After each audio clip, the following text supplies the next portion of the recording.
అలాగే బండి సంజయ్ కూడా ఈ అంశం గురించి రియాక్ట్ అయ్యారు. ఏమంటున్నారో చూద్దాం. దానికి విరుద్ధంగా వారి యొక్క మత విశ్వాసాలను, వారి యొక్క మత ఆచార వ్యవహారాలను ఇతర మతస్థులకు సంబంధించినటువంటి విద్యార్థుల మీద ఒత్తిడి తీసుకురావడం నిజంగా ఇంతకంటే దుర్మార్గం ఇంకోటి కాదు. ఇవాళ ఎవరు చూసి ఈ విధంగా బరిదగించి ఇతర మతాలకు సంబంధించిన విద్యా సంస్థలు రెచ్చిపోతున్నాయో ఒక్కసారి ఆలోచించాల్సిన అవసరం ఉంది. పాత బస్సు ఎవరి జాగిరి కాదు, ఎవరి తాతాసి కాదు, ఎవరి ప్రాంతం కాదు.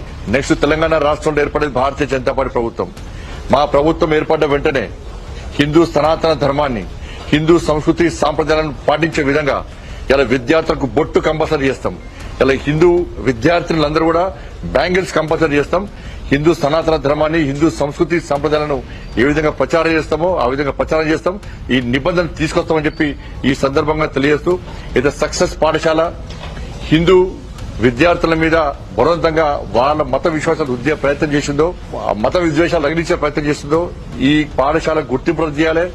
ఈ యాజమాన్యం మీద క్రిమినల్ కేసులు పెట్టాలని చెప్పి భారతీయ జనతా పార్టీ డిమాండ్ చేస్తున్నది.